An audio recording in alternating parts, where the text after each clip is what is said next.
پچھلے 8 سال سے میں خالہ کے یہاں ہی رہ رہی تھی، اور ایک مرتبہ بھی میرے باپ نے کال کر کے میرے بارے میں پوچھنے کی زحمت تک نہ کی، نہ ہی وہ کبھی مجھ سے ملنے کے لیے آئے۔ عید ہوتی، فنکشن ہوتا، کچھ بھی ہوتا، انہوں نے کبھی میری طرف دیکھا تک نہیں۔ بہرحال میں اپنی خالہ کو ہی اپنا باپ ماں سمجھتی تھی، اپنی زندگی جی رہی تھی، جنہوں نے مجھے اچھا پڑھایا تھا، لکھایا تھا۔ تیمور کا رویہ تو شروع سے ہی میرے ساتھ اچھا نہیں تھا۔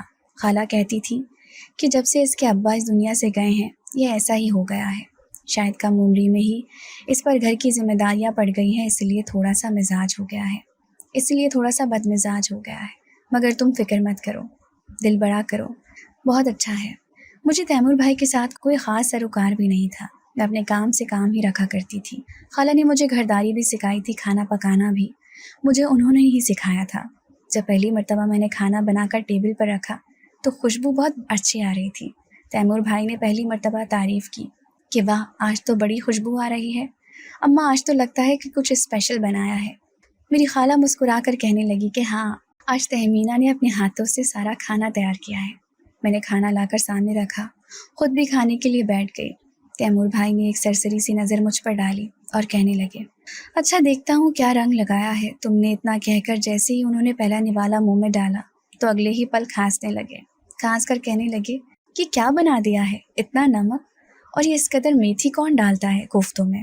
بس مسالوں کی خوشبو ہے جو آ رہی ہے، ساری بھوک مٹا دی تم نے، شاباش ہے۔ آئندہ کے بعد اماں یہ مجھے کچن میں نظر نہ آئے۔ تیمور بھائی میری اچھی خاصی بے عزتی کر چکے تھے۔ مجھے ذلیل کرنے کے بعد غصے سے بڑبڑاتے ہوئے اپنے کمرے میں چلے گئے، اور میں شکایتی نظروں سے اپنی خالہ کو دیکھنے لگی۔ کہنے لگی کہ خالہ، اگر کھانا اچھا نہیں بنا تو مجھے بتا دیتی، میں نے تو سب کچھ آپ کی مرضی سے کیا تھا نا۔ خالہ خود بھی سوچ میں پڑ گئی تھی، کہنے لگی کہ لگتا ہے تمہیں میں نے جتنا نمک بتایا تھا تم نے اس سے ڈبل ڈال دیا ہے۔ بہرحال جو بھی تھا، خالہ نے ہر معاملے میں میرا ساتھ دیا تھا، مگر آج جس حالت میں وہ پہنچ چکی تھی میں نے کبھی سوچا بھی نہیں تھا کہ میں اپنی خالہ کو اس حالت میں دیکھوں گی۔ ایف اے کرنے کے بعد میں گھر میں ہی رہنے لگی تھی۔ ایک روز میں گھر کے لان میں بیٹھی تھی، جب دفتر سے تیمور بھائی واپس آئے، ایک نظر مجھ پر ڈالی۔ اس وقت خالہ کو میں دوا دے کر ان کے کمرے میں سلا چکی تھی۔ میرے سامنے آ کر کھڑے ہو گئے اور کہنے لگے کہ کیا تم ہر وقت گھر رہتی ہو، کالج چھوڑ دیا؟ میں نے فوراً اپنے سر پر دوپٹہ ٹھیک کرتے ہوئے کہا کہ تیمور بھائی میں نے تو ایف اے کمپلیٹ کر لیا ہے۔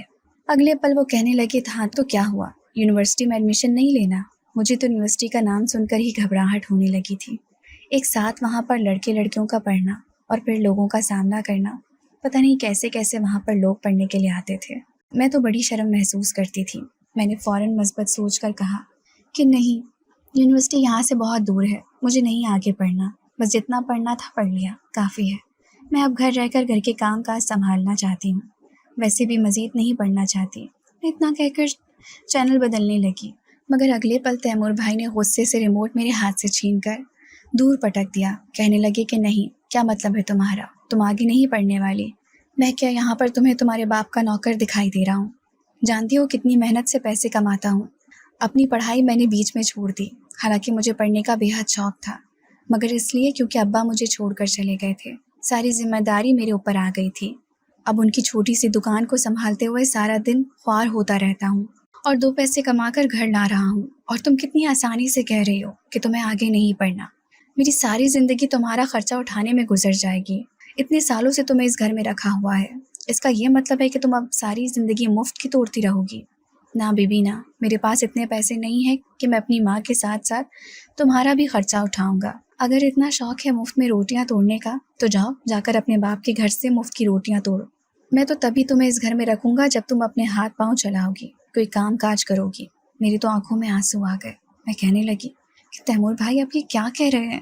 میں کھاتی کتنا ہوں، آدھی روٹی سے زیادہ تو مجھ سے کھایا نہیں جاتا، میں وہ بھی کھانا چھوڑ دوں گی۔ آپ کے کپڑے بھی تو پریس کرتی ہوں، آپ کے کپڑے دھوتی ہوں، پھر اس گھر کے کام کاج بھی کرتی ہوں، کیا آپ مجھے 2 وقت کا کھانا نہیں کھلا سکتے؟ تیمور بھائی میری بات سن کر ماتھے پر بل ڈال کر کہنے لگے کہ یہ کام کرنے کے لیے تو میں کوئی ملازمہ بھی رکھ سکتا ہوں، سمجھ آئی؟ ویسے بھی ساری زندگی تم نے یہ کام نہیں کرنے، خیر سے اپنے گھر میں تو تمہارا آنا جانا ہے ہی نہیں، اسی لیے تمہیں رخصت بھی تو میں نے ہی کرنا ہوگا، خالی ہاتھ تو تمہیں کوئی لے کر نہیں جائے گا، جہیز بھی تو دینا پڑے گا نا۔